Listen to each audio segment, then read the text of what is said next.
Morning to all. मैं आपका physics instructor Adnan Khalil एक नई वीडियो के साथ हाजिर हुआ हूँ। आज हम मैट्रिक क्लास के बच्चों के लिए लेके आए हैं टॉपिक उनके थर्ड चैप्टर का 10th क्लास का geometrical optics. Geometrical optics physics की वो ब्रांच है जो लाइट के फिनोमिनाज को डिस्कस करती है। इसके अंदर ऑप्टिक्स का मतलब लाइट है, ज्योमेट्री का मतलब शेप होता है कि लाइट के साथ किस तरह इमेज की फॉर्मेशन होती है, कौन कौन से इंस्ट्रूमेंट हैं जो लाइट की वजह से इमेज बनाते हैं। तो आज हम दो इंस्ट्रूमेंट डिस्कस करेंगे। एक हमारे पास है मिरर और दूसरे हैं लेंसेज।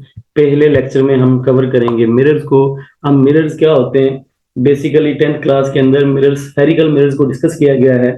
स्फेरिकल मिरर होलो स्फीयर का एक हिस्सा होते हैं और वो होलो स्फीयर जो होता है वो किसी ग्लास या प्लास्टिक का बना होता है, जिस में जो वो पोर्शन लेते हैं हम उसके एक साइड पर हम रेड लेड ऑक्साइड की कोटिंग कर देते हैं, जिसकी वजह से वो हिस्सा नॉन रिफ्लेक्टिंग और जो उसके ऑपोजिट वाला हिस्सा होता है वो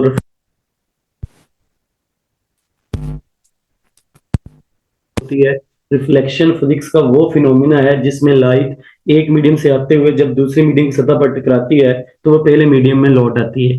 जिस तरह के हम अपनी शक्ल देखते हैं मिरर्स के अंदर, वो बेसिकली होता है प्लेन मिरर। लेकिन इसमें हम डिस्कस करेंगे स्फेरिकल मिरर। स्फेरिकल मिरर्स के अंदर कुछ टर्म्स एसोसिएट होती हैं, मैं यहाँ पर एनिमेशन के थ्रू ही आपको उनको बता देता हूँ। उनमें आप देखेंगे प्रिंसिपल एक्सिस होता है, प्रिंसिपल फोकस होता है, उसके बाद आपके पास पोल होता है, सेंटर जो होता है, सेंटर ऑफ क्रिवेचर होता है, रेडियस ऑफ क्रिवेचर होता है, सो एंड सो ऑल। मैं यहाँ पर जितनी टर्मिनोलॉजी यूज होनी है इमेज की फॉर्मेशन के दौरान उन्हीं को डिस्कस करूंगा। बाकी जो है वो आप वहां से पढ़ लीजिएगा। हमने यहाँ पर देखना है कि इमेज की फॉर्मेशन में इमेज कैसी कैसी बन रही है, इमेज रियल कब होती है, इमेज वर्चुअल कब होती है, इमेज कब नहीं बनती। तो ये सारी चीजें डिस्कस करेंगे। पहले मैं थोड़ी सी टर्मिनोलॉजी जो यूज होनी है उनको हाईलाइट कर देता हूँ। प्रिंसिपल एक्सिस बेसिकली वो लाइन होती है जो आपके स्फेरिकल मिरर के सेंटर में से गुजरती है और प्रिंसिपल फोकस में से, इन दोनों पॉइंट्स को जो मिलाती हुई गुजरती है वो लाइन प्रिंसिपल एक्सिस कहलाती है।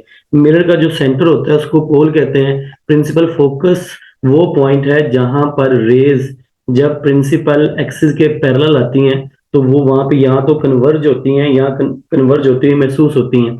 अब ये टाइप्स के लिहाज से इसकी डेफिनेशन होती है। फॉर एग्जांपल अभी मेरे पास मैंने इस हिस्से पे कोटिंग की हुई है, इसका अंदरूनी जो कर्व हिस्सा है वो हमारे पास रिफ्लेक्टिंग है, तो ये मिरर कहलाता है कनकेव। अगर मैं मिरर चेंज करूं तो ये मेरे पास है कन्वेक्स। इसका जो आउटर कर्व हिस्सा होता है ये रिफ्लेक्टिंग होता है, ये होता है कन्वेक्स। इसके अंदर बनती है इमेज वर्चुअल, इसलिए इसका प्रिंसिपल फोकस जो होता है वो भी वर्चुअल होता है। ओके, अब हम जरा सबसे पहले डिस्कस करेंगे किनके मिरर को, और हम ऑब्जेक्ट की प्लेसमेंट देखेंगे। हम ऑब्जेक्ट की प्लेसमेंट देखेंगे कि जब ऑब्जेक्ट 2f से पीछे है, f का जो डबल होता है, तब इमेज कैसी बनती है, नेचर कैसी होती है। और उसके बाद फिर हम इमेज को मूव करवाते हुए देखेंगे कि जब f और 2f के दरमियान आ जाता है तब इमेज कैसी होती है और उसकी नेचर कैसी होती है। फिर जब ऑब्जेक्ट मूव करता हुआ प्रिंसिपल फोकस पर आ जाता है फिर इमेज कैसी होती है। और फिर जब ऑब्जेक्ट 2f से भी आगे चला जाता है फिर इमेज कैसी होती है। सारी चीजों को हम डिस्कस करेंगे। So without wasting time let's start. हमारे पास ये आपको एक पेंसिल नजर आ रही है, ये एज ऑब्जेक्ट यूज हो रही है। ये प्रिंसिपल फोकस है, ये जो सीधी डॉटेड लाइन है ये आपको जो नजर आ रही है, ये वाली डॉटेड लाइन हमारे पास प्रिंसिपल एक्सिस है। मैं आपको जो है ना वो इसको थोड़ा सा शो करने के लिए स्पॉटलाइट का हम इस्तेमाल करते हैं। ये है प्रिंसिपल एक्सिस, ये हमारे पास रेड लेड साइड की कोटिंग हुई है, ये इसका अंदरूनी हिस्सा कर्व जो है वो रिफ्लेक्टिंग है। तो ये मिरर क्या कहलाता है, कनकेव मिरर। अभी मेरे पास ये ऑब्जेक्ट है और मैंने ये ऑब्जेक्ट को रखा हुआ है 2f से पीछे। ये f है, f का डबल कर लें तकरीबन यहाँ तक आता है तो 2f आता है। लेकिन जब ऑब्जेक्ट 2f से पीछे पड़ा हो तो आपके पास इमेज जो बनती है वो इमेज हमेशा रियल होती है और इन्वर्टेड होती है। किस मिरर के अंदर, कनकेव मिरर के अंदर। जैसे ही आप इस मिरर को ऑब्जेक्ट को मूव करवाते हैं, ये आ गया आपका ऑब्जेक्ट f और 2f के दरमियान। अभी भी इमेज क्या है, रियल और इन्वर्टेड, लेकिन साइज उसका क्या हो गया है, बड़ा। यहाँ पे ये आपके पास इमेज शो हो रही है। मैं अगर और ऑब्जेक्ट को आगे मूव करवाता जाऊं, जैसे जैसे आप f की तरफ जाते जाएंगे आपकी इमेज का साइज क्या होता जाएगा, बड़ा होता जाएगा, लेकिन इन्वर्टेड ही रहेगी। और देखें जैसे ही मैंने ऑब्जेक्ट को लेके आया कहाँ पे, f के ऊपर, तो आपकी इमेज शो नहीं हो रही, मतलब इमेज नहीं बनी। ऐसा नहीं है इमेज नहीं बनती, इमेज बनती है, लेकिन बनती है कहाँ पे जाके, इन्फिनिटी पे जाके। कहाँ पे जाके, इन्फिनिटी पे, तो इसका मतलब जब ऑब्जेक्ट कहां पर हो, एफ पर, ऑब्जेक्ट कहां पर हो, इमेज फिर कहां पे बनती है, फॉर्म्ड एट इंफिनिटी।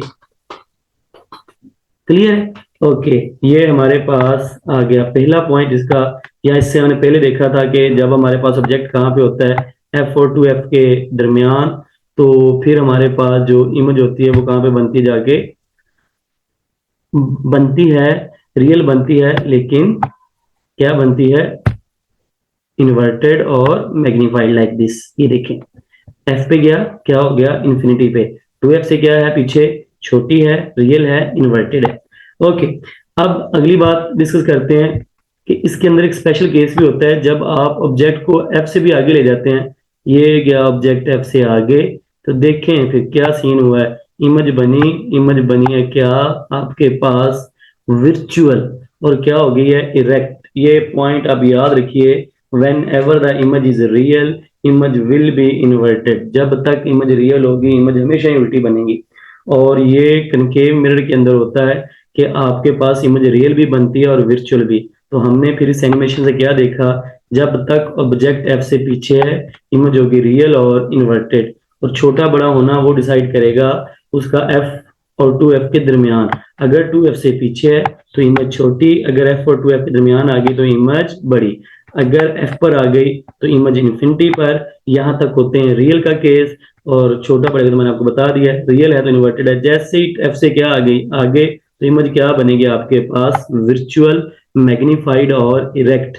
जब तक आपके पास ऑब्जेक्ट एफ से आगे है, इमेज इरेक्ट होगी, और जब जब इमेज इरेक्ट हो तो इमेज क्या होती है, virtual. That is all about concave mirror. Okay, अब हम अगली बात देखते हैं कि हमारे पास अगला कौन सा मिरर है, कन्वेक्स। अब कन्वेक्स के अंदर देखते हैं कन्वेक्स के अंदर क्या सिनेरियो होता है। ये आपके पास आ गया कन्वेक्स मिरर। अब कन्वेक्स मिरर में क्या सीन है, कन्वेक्स मिरर वो मिरर होता है जिसके अंदरूनी हिस्से पर रेड लेड ऑक्साइड की कोटिंग की जाती है, और उसका बैरूनी हिस्सा जो होता है, जो कर्व हिस्सा होता है आउटर, वो रिफ्लेक्टिंग होता है। अब इसका प्रिंसिपल फोकस होता है विर्चुअल, क्योंकि जब इसमें रेज टकराती हैं इसके आउटर एज पे, जैसे मैं अभी आपको दिखाता हूँ, ये देखें, ये वाली रेज पे फोकस करें, ये रेज टकरा रही है और टकरा के डाइवर्ज हो रही। यही वजह है कि कन्वेक्स को हम डाइवर्जिंग मिरर भी कहते हैं, और जो कनकेव होता है उसको हम कन्वर्जिंग भी। ये बात इनकी रिफ्लेक्शन के बाद प्रिंसिपल रेज का कन्वर्ज या डाइवर्ज होने पर डिपेंड कर रही होती है। अब यहाँ पे रेज आ रही है, टकरा रही है, और क्या हो रही है, डाइवर्ज। अब इसके अंदर जो कन्वेक्स मिरर होता है उसके अंदर इमेज हमेशा ही विर्चुअल बनती है। क्यों? क्योंकि इसका प्रिंसिपल फोकस ही विर्चुअल होता है, इसमें कोई स्पेशल केस नहीं होता। हाँ, इमेज की साइज का छोटा बड़ा होना ऑब्जेक्ट की प्लेसमेंट पे डिपेंड करता है। ये देखें, जैसे जैसे ऑब्जेक्ट एफ से आगे आता जाएगा, अब इस तरफ इसका एफ तकरीबन यहाँ पे बन रहा होगा, जैसे ऑब्जेक्ट एफ से आगे आ रहा है इमेज का साइज क्या हो रहा है, बड़ा हो रहा है, ठीक है। और आपके पास यहाँ पर मैं आप ले आया हूँ ऑब्जेक्ट को, लेकिन आपके पास इमेज क्या बन रही है, विर्चुअल। और ये मैंने बात आपको पहले बताई है, जो विर्चुअल होता है वो हमेशा क्या होता है, इरेक्ट होता है। क्लियर है? ये हमारे पास थी image formation by convex mirror. उम्मीद करता हूँ आपको समझ आया होगा। छोटी वीडियो इसलिए बनाई है ताकि आप इसको जल्दी से देख लें, 3-4 दफे से देखें और समझें। That is image formation in concave and convex mirror. Next video के साथ जल्द हाजिर होंगे, तब तक दुआ में याद रखिएगा। अल्लाह हाफिज।